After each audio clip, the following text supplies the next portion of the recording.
Konnichiwa minasan, o genki desu ka? My name is Shubhadeep, and I am absolutely thrilled to welcome you to my channel, where we are going to embark on an exciting journey into the beautiful world of the Japanese language.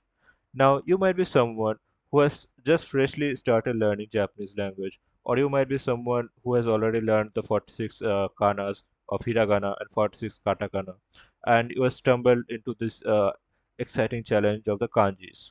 So, let me remind you, you are just in the right place. Now, you might be wondering, why should I learn Japanese?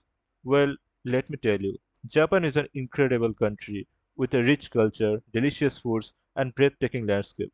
But what makes it even more amazing is its language. You might be someone who wants to understand anime better. Again, you are going to need kanjis for sure. Or you might be someone who is going to pursue job or education. For all this, learning kanji is a must. For me, if you ask, all the three reasons apply. So, how do you learn kanji? Well, you can go the JLPT way, where you will be learning words and in sentences. But you might not be getting any mnemonics for by which you can remember those kanjis or the new words you're going to learn.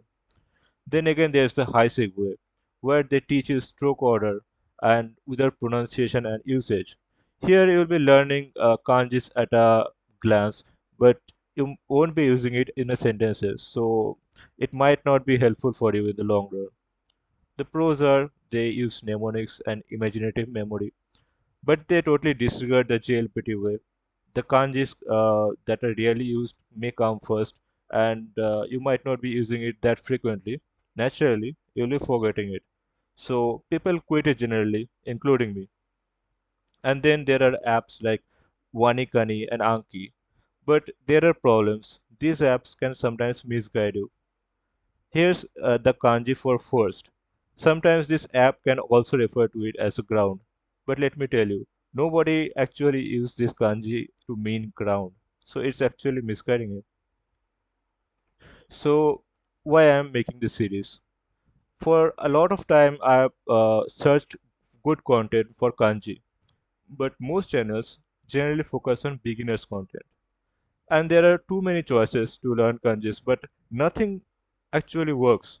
There is no one solution to master kanji. And then I thought that okay, there is this JLPT way and there is this Heisig way. Can I mix the two and just omit out the useless parts? So I developed my own method. And today I cleared the JLPT N3. So I thought let's make a series on that, and maybe somewhere down the line in the future, I might use this material as a revision material, and I might help other people too on the way. So a few words about kanji. Kanji doesn't have one concrete meaning like other languages like English. It expresses the feelings. There can be a lot of meanings for one particular word. Some culture and region can enhance your learning. Me being an Indian or any other Asian can might learn kanjis or the Japanese language a lot faster than a Westerner because our culture and the region are a lot similar.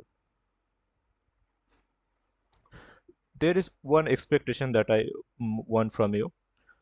You should always have an inquisitive mind. You should always question why a particular thing is like that, and you should have an explorative mind. You should always see new things and wonder why these kanjis are made like that, and uh, how can you improvise that. And you should always constantly give me feedback, then I'll understand where you might be having any problems. To better learn Japanese and to better learn kanji, I suggest you first learn the kanji, then you try to implement that, and then you revise it. For example, I found some animes like Nichijou, Azumanga Daioh, which uses very beginner level kanji. You first learn it, you pause the video, then you try to implement it in your sentences, or you might try to converse with it with other people. And then after 3 days, you revise it once. After 1 week, you again revise it, and slowly, that will get imprinted in your memory for a long term.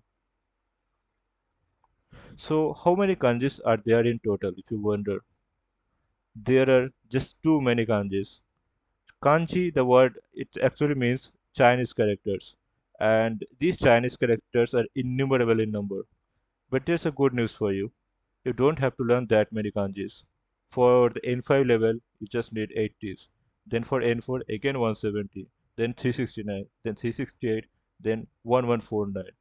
In total, you will be fine with just learning 2136 kanjis. And if you know that many kanjis, you will be fluent in Japanese.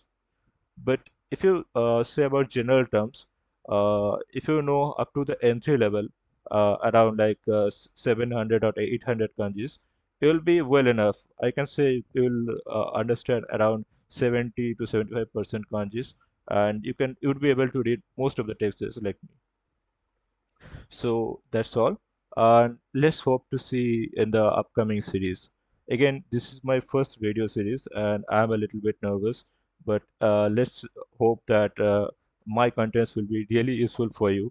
And I'm hoping to get constant feedbacks from you. You might be facing challenges in other areas like Dokkai or Chokai.